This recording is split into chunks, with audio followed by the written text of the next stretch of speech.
राजा का निर्णय। यहाँ एक प्रसिद्ध राजा था जो हर शाम अपने सीनेट सदस्यों के साथ बैठकर अपने राज्य की घटनाओं पर चर्चा करता था। एक दिन सीनेट के एक सदस्य ने कहा, भगवान, राज्य की गरीब जनता न्याय पाने में असमर्थ है क्योंकि वे महल के बहुत ही सुरक्षित दरवाजे को पार करने में असमर्थ है। राजा ने भी इस मामले पर विचार किया। उन्होंने कहा कि उन्होंने पहले कभी इस मुद्दे पर कुछ नहीं सोचा, लेकिन यह वाकई एक गंभीर चिंता का विषय है। राजा के मंत्री ने कहा कि अब से महल का दरवाजा सभी लोगों के लिए खुला रखा जाना चाहिए। इस पर एक समझदार सीनेट सदस्य ने कहा, उन्होंने कहा कि अगर महल का दरवाजा पूरे दिन खुला रहेगा तो राजा के लिए लगातार खतरा बना रहेगा। इसका सकारात्मक पक्ष यह है कि आम जनता में से कोई भी व्यक्ति राजा के दरवाजे तक पहुंच सकता है, लेकिन साथ ही राजा के दुश्मन इस अवसर का लाभ उठाकर नकारात्मक रूप से इसका इस्तेमाल कर सकते हैं। राजा ने सीनेट सदस्य की बात मान ली, लेकिन साथ ही वह उलझन में था कि वह ऐसी कोई योजना नहीं बना पा रहा था जिससे वह गरीब लोगों की मदद कर सके, लेकिन अपनी सुरक्षा को ध्यान में रखते हुए।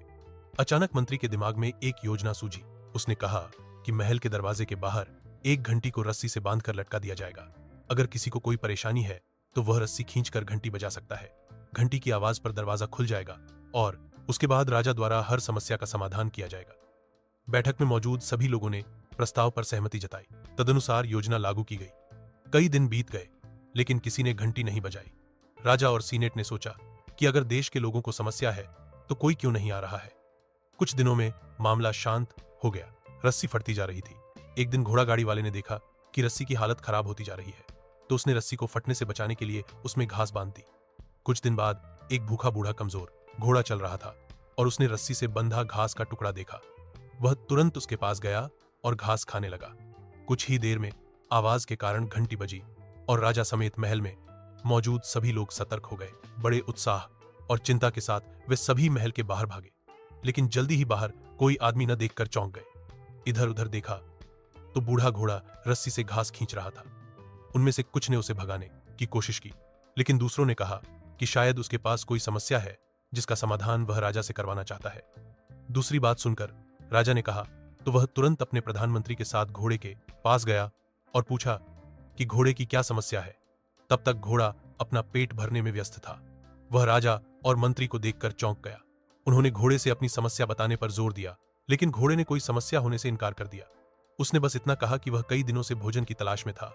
उसका खाली पेट रस्सी से बंधे घास से भर गया और उसे बस इतना ही कहना था। राजा ने पूछा कि घोड़ा भूखा क्यों है। घोड़े ने जवाब दिया कि वह पहले बहुत मजबूत और हट्टा कट्टा घोड़ा हुआ करता था। जिस व्यापारी का वह मालिक था वह उसे ठीक से खाना खिलाता था और बहुत प्यार करता था। धीरे धीरे वह कमजोर होने लगा और व्यापारी ने उसे नजरअंदाज करना शुरू कर दिया और परिणाम स्वरूप एक दिन उसे घर से निकाल दिया गया। अब वह भोजन के लिए इधर उधर भटकता रहा और इस तरह वह राजा के महल में पहुंचा। घोड़े की कहानी सुनकर राजा का दिल सहानुभूति से भर गया। उसने तुरंत अपने राज्य में एक नियम बना दिया कि कोई भी अपने माता पिता को उनकी उम्र के कारण घर से बाहर नहीं निकाल सकता। इसके अलावा उन्हें अपने बूढ़े जानवरों की भी देखभाल करनी होगी, जो एक दिन उनके परिवार के भरण पोषण के लिए पर्याप्त पैसे लाएंगे। उसने बूढ़े घोड़े के मालिक व्यापारी को भी आदेश दिया कि वह उसे वापस ले जाए और उसके साथ पहले जैसा व्यवहार करे। नियम का पालन न करने वालों को दंडित किया जाना था। इस प्रकार राजा सही निर्णय लेने में सक्षम हुआ